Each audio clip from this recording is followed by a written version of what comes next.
नमस्कार, MPSC power ट्रिक्समध्ये आपले सर्वांचं स्वागत आहे. आता या व्हिडिओमध्ये आज आपण पॉलिटीच्या कलमांवरील 5 प्रश्न पाहणार आहोत. आयोगाने विचारलेले त्या 5 पैकी तुम्हाला जर 4 आले तर तुमचा पॉलिटीचा अभ्यास चांगला आहे असं आपण समजू. बघा, खालील कोणत्या कलमानुसार उच्च न्यायालय हे अभिलेख न्यायालय म्हणून काम करतात. खालील कोणत्या कलमानुसार उच्च न्यायालय हे अभिलेख न्यायालय म्हणून काम करतात. नुकतीच कंबाईन ग्रुप बी प्री 2024 फेब्रुवारीमध्ये झाली, तिला हा प्रश्न आला होता. हा प्रश्न भरपूर विद्यार्थ्यांनी चुकवलेला आहे. बघा, 4 ऑप्शन आहेत, 215, 216, 217 आणि 218. तर बघा, याचं योग्य आन्सर आहे ए 215. आता याला ट्रिक्सनुसार कसं लक्षात ठेवायचं बघा. आपण काय म्हणायचं, इथं काय म्हणतंय, खालील कोणत्या कलमानुसार अभिलेख न्यायालय, तर आपण त्याचा उच्चारच बदलू. अभिलेख न म्हणण्यापेक्षा आपण काय म्हणायचं माहिती आहे का, अभिलेख म्हणायचं. अभिलेख न्यायालय काय म्हणायचं, अभिलेख न्यायालय असं म्हणायचं. त्या शब्दाची सुरुवात ओने करायची. आता ओने केली म्हणजे अभिलेख. आता असं का केला उच्चार मी, कारण ओ हा ABCD नुसार 15 नंबरला येतो.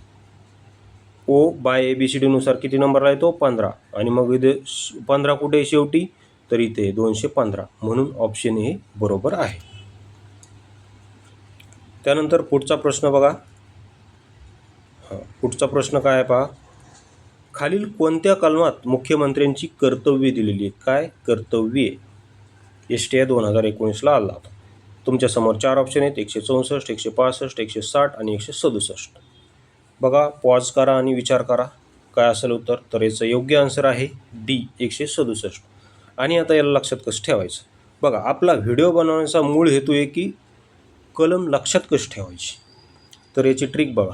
काय म्हणायचं, सदुभाऊंची कर्तव्ये. मुख्यमंत्र्यांची कर्तव्य विचारलेलं ना, तर आपण मुख्यमंत्र्याला सदुभाऊचं नाव देऊ. काय देऊ, सदुभाऊ. म्हणजे सदुभाऊंची कर्तव्ये असं आपण म्हणू. सदुभाऊ का, कारण बघा सदू आणि 67 हे मग जुळतो का नाही, हे बघा म्हणजे सारखे नाव आहेत. सदू आणि 67, हे बघा सदू आणि 67 असं लक्षात ठेवा. बघा, अशा ट्रिक्ससह जर तुम्हाला पॉलिटीच्या सर्व कलमांची पेड PDF हवी असेल ना, तर तुम्ही ह्या नंबरवर संपर्क करा. 84 21 90 83 84 या नंबरवर तुम्ही संपर्क करा. जर तुम्हाला पॉलिटीच्या सर्व कलमांची ट्रिक्सची PDF हवी असेल तर अत्यंत रिजनेबल दर ठेवलेला आहे. त्या नंबरवर तुम्ही संपर्क करून चौकशी करू शकता. त्यानंतर पुढचा प्रश्न पहा. खालील कोणत्या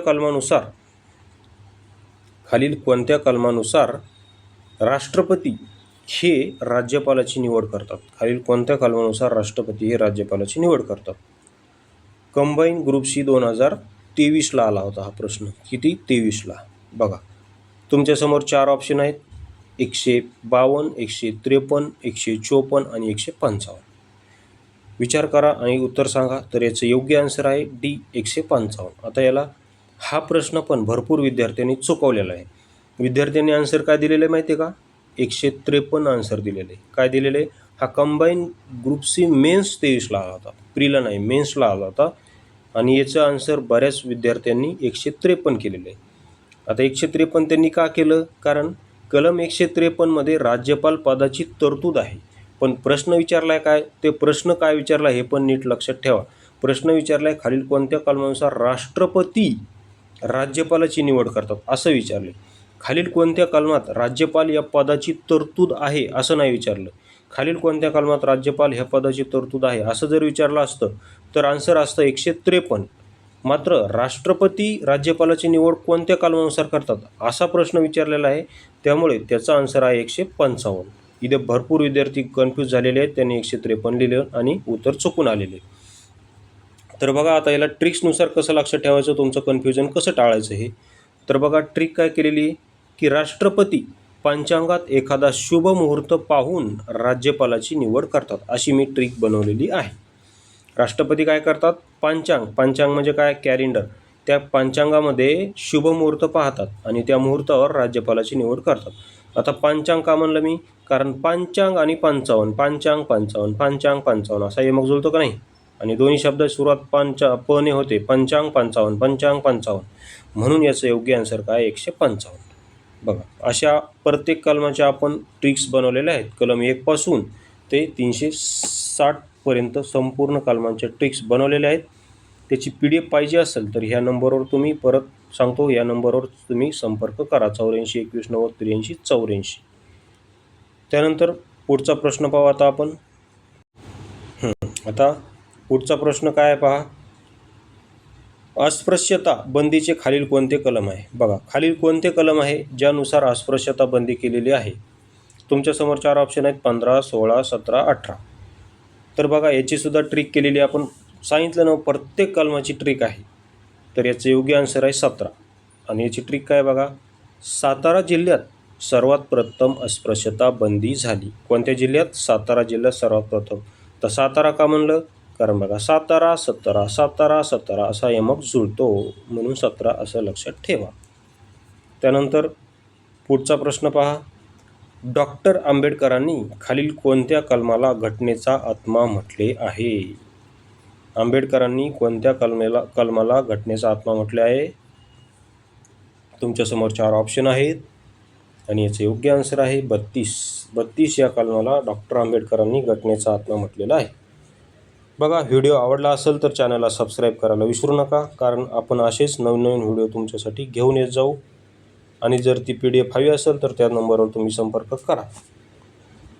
बाकी आपल्याकडे इंग्लिश व्होकॅब्युलरीची सुद्धा PDF आहे, इडियम फ्रेजेस जे काय आहे.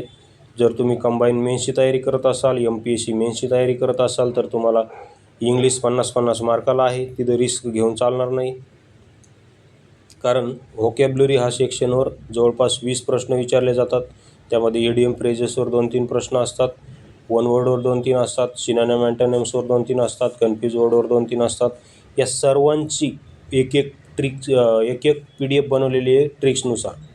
त्याच्यामध्ये आयोगाचे प्रिव्हियस इयर क्वेश्चनसुद्धा ॲड केलेले आहेत. ते संपूर्ण जर पाहिजे असेल तर ते संपूर्ण ते 84 21 90 83 84 या नंबरवर तुम्ही संपर्क करू शकता. अत्यंत रिजनेबल दर ठेवलेला आहे, कारण तुम्ही नुसतं इंग्लिशचं ग्रामर करून चालत नाही. तुम्हाला व्होकॅब्युलरी तुमची जर नसेल तर तुम्हाला इंग्लिशला स्कोअर येत नाही. तुम्ही व्होकॅब्युलरी तुमची चांगली नसेल तर तुम्ही इंग्लिशला 25च्या वर 50पैकी जाऊ शकत नाही, म्हणजे नाही. लिहून घ्या माझ्याकडून. तर आता आपण येथे थांबू. तुम्ही इथपर्यंत आल्याबद्दल धन्यवाद.